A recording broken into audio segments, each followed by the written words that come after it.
Assalamualaikum warahmatullahi wabarakatuh. Perkenalkan, nama saya Yulia Priska Valentina Bakara dengan NPM 216210544. Saya akan menjelaskan tentang pengertian dan konsep linguistik umum yang ditulis oleh Bapak Dr. Asnawi SPD MPD.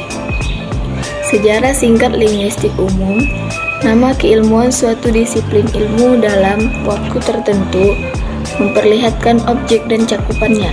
Demikian pula istilah disiplin kebahasaan dimulai dari retorik, grammar komparatif, filologi, dan baru lahir linguistik pada abad ke-19.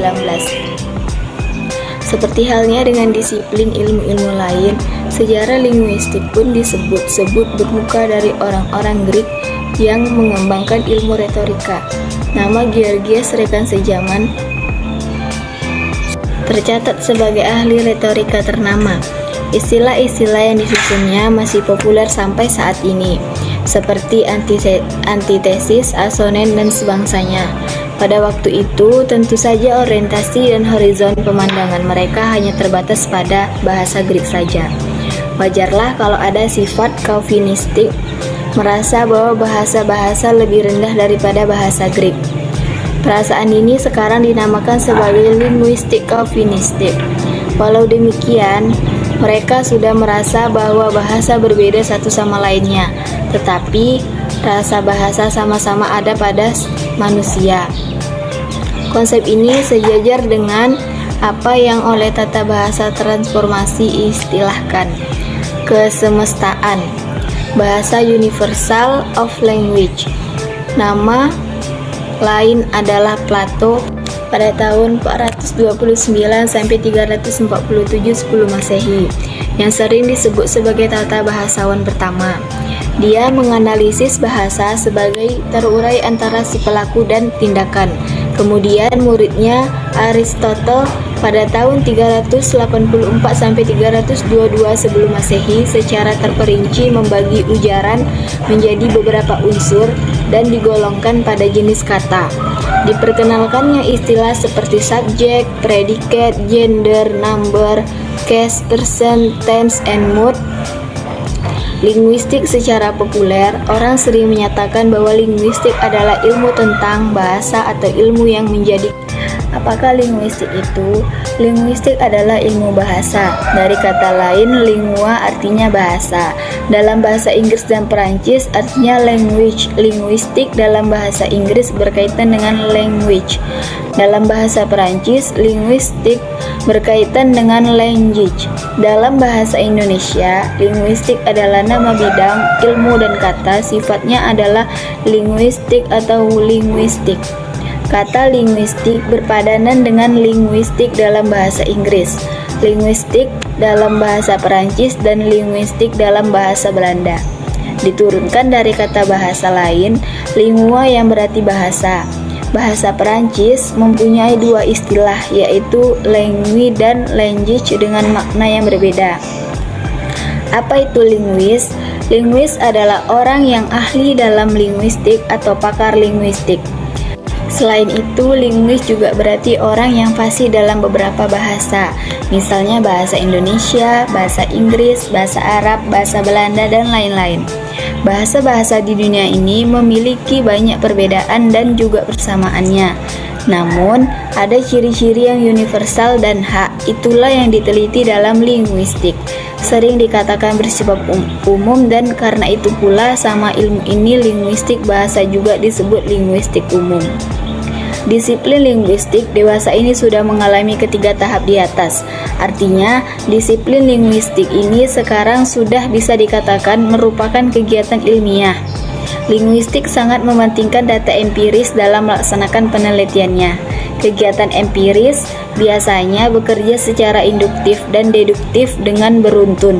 Artinya, kegiatan itu dimulai mengumpulkan data empiris.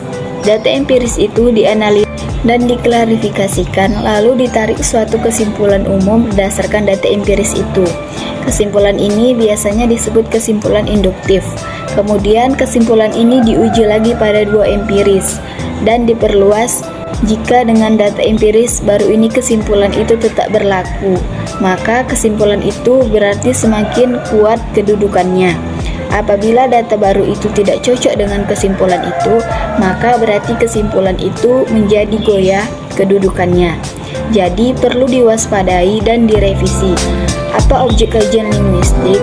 Objek linguistik adalah bahasa istilah. Bahasa sering dipakai dalam arti kiasan, seperti dalam ungkapan bahasa, tubuh, bahasa alam, dan sebagainya. Itu tidak termasuk arti istilah bahasa dalam ilmu linguistik. Ada juga istilah bahasa dengan arti harfiah. Arti itu ditemukan dalam ungkapan seperti ilmu bahasa Indonesia, bahasa Inggris, semestaan bahasa, dan sebagainya. Istilah kedua inilah bahasa menjadi objek ilmu linguistik. Linguistik sebagai ilmu pengetahuan spesifik ada bermacam-macam ilmu pengetahuan, misalnya ilmu pengetahuan hukum, ilmu pasti, dan alam ilmu psikologi, dan lain-lain. Dalam masing-masing ilmu tersebut, bahasa dapat menjadi objek penelitiannya. Misalnya, seseorang ahli teknologi telekomunikasi, ia mengembangkan sebuah alat telepon yang lebih sempurna. Untuk itu, ia harus meneliti bunyi bahasa karena telepon adalah alat komunikasi suara. Akan tetapi, ahli seperti itu tidak mutlak harus menjadi ahli linguistik. Berdasarkan objek kajiannya, apakah struktural internal bahasa atau bahasa itu dalam hubungan faktor-faktor di luar bahasa dibedakan adanya linguistik mikro dan makro. Linguistik mikro mengarahkan kajiannya pada struktural internal suatu bahasa tertentu atau struktural internal bahasa pada umumnya, misalnya fonologi, morfologi, sintaksis, semantik, dan leksinologi. Linguistik makro menyelidiki bahasa dalam kaitannya dengan faktor-faktor di luar bahasa. Lebih banyak membahas faktor luar bahasanya itu daripada struktur internal bahasa, seperti sosiolinguistik, psikolinguistik, antropolinguistik, etnilinguistik, filsafat bahasa, dan neurolinguistik. Berdasarkan tujuannya, apakah penyelidikan linguistik itu semata-mata untuk merumuskan teori ataukah untuk diterapkan dalam kehidupan sehari-hari. Dibedakan linguistik teoritis dan terapan. Linguistik teoritis berusaha mengadakan penyelidikan terhadap bahasa atau bahasa juga terhadap hubungan bahasa dengan faktor yang berada di luar bahasa untuk menemukan kaidah-kaidah yang berlaku dalam objek kajiannya itu. Linguistik terapan berusaha mengadakan penyelidikan terhadap bahasa atau hubungan bahasa dengan faktor-faktor di luar bahasa untuk kepentingan memecahkan masalah praktis yang terdapat dalam masyarakat, misalnya penyusunan kamu dan lain-lain. Berdasarkan aliran atau teori yang digunakan dalam penyelidikan bahasa, dikenal adanya linguistik tradisional, linguistik struktural, linguistik transformasi, linguistik generatif, semantik, linguistik relasional, dan linguistik sistematik. Baiklah teman-teman, mungkin itu saja yang dapat saya jelaskan. Kurang lebihnya saya mohon maaf. Terima kasih. Sampai jumpa.